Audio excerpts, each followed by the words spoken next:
மதுரை முத்துப்பட்டி பகுதியில் செயல்பட்டு வரும் அங்கன்வாடியின் மேற்கூரை திடீரென்று இடிந்து விழுந்ததில் அங்கன்வாடி பணியாளரும் 3 குழந்தைகளும் காயமடைந்தனர். இதுகுறித்தான மேலும் விவரங்களை கொடுப்பதற்காக செய்தியாளர் நவநீத கிருஷ்ணன் இணைப்பில் இருக்கிறார். பேசலாம். நவநீத கிருஷ்ணன், இந்த விபத்து எப்போது நடந்தது? விவரங்கள். நிச்சயமாக அம்ருத், மதுரை முத்துப்பட்டி அங்கன்வாடியில் இருக்கக்கூடிய உணவுப் பொருட்கள் வைக்கப்படும் அறையில் கான்கிரீட்டின் மேற்கூரை இடிந்து விழுந்ததில் ஒரு குழந்தை உட்பட 2 காயம் ஏற்பட்டு தற்போது அவர்கள் தனியார் மருத்துவமனையில் சிகிச்சை பெற்று வரக்கூடியது பரபரப்பை ஏற்படுத்தியிருக்கிறது.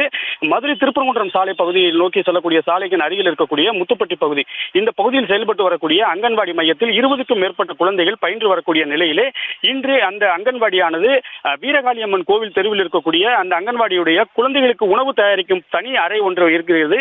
அந்த அங்கன்வாடிகளிலே அதிகாலை பொழுது காலை நேரத்திலே ஆசிரியர்கள் வராத நிலையிலே அங்கன்வாடி ஊழியராக இருக்கக்கூடிய, அதாவது உணவு தயாரிக்கக்கூடிய முனியம்மாள் என்ற பெண் குழந்தைகளை அழைத்துக் கொண்டு உணவுப் பொருட்கள் தயாரிக்கும் அறையிலே அவர்களை அழைத்து சென்றிருக்கிறார். இந்த நிலையில் திடீரென மேலே இருக்கக்கூடிய மேற்கூரை இடிந்து விழுந்ததில் அந்த பணியாளர் உட்பட 2 குழந்தைகளுக்கு மேலாக அவர்களுக்கு லேசான காயம் ஏற்பட்ட நிலையில ஒரு குழந்தைக்கு மேலும் காயம் ஏற்பட்டதை தொடர்ந்து அவர்கள் 3 பேருமே தற்போது பலகானத்தம் நோக்கி செல்லக்கூடிய பகுதியில் இருக்கக்கூடிய தனியார் மருத்துவமனையில் சிகிச்சைக்கு அனுமதிக்கப்பட்டிருக்கிறார்கள். குழந்தையின் பெயரை கூட பார்த்தோம்னால் கமனிகா ஸ்ரீ என்ற குழந்தை அந்த சுவர் இடிந்து விழுந்ததில் அவருக்கு காயத்துடன் அருகில் இருக்கக்கூடிய மருத்துவமனையில் சிகிச்சை பெற்று வரக்கூடிய வேளையிலே அந்த முனியம்மாள் என்ற பெண்மணிக்கும் தலையில் காயம் ஏற்பட்ட நிலையிலே தற்போது சிகிச்சை மேற்கொள்ளப்பட்டு வர தொடர்ந்து காவல்துறையினர் அங்கு விபத்து குறித்ததான விவரங்களை சேகரித்து வரக்கூடிய நிலை இருந்து வருகிறது. அம்ருத், செய்திகளை உடனுக்குடனும் துல்லியமாகவும் தெரிந்து கொள்ள சப்ஸ்கிரைப் பண்ணுங்க.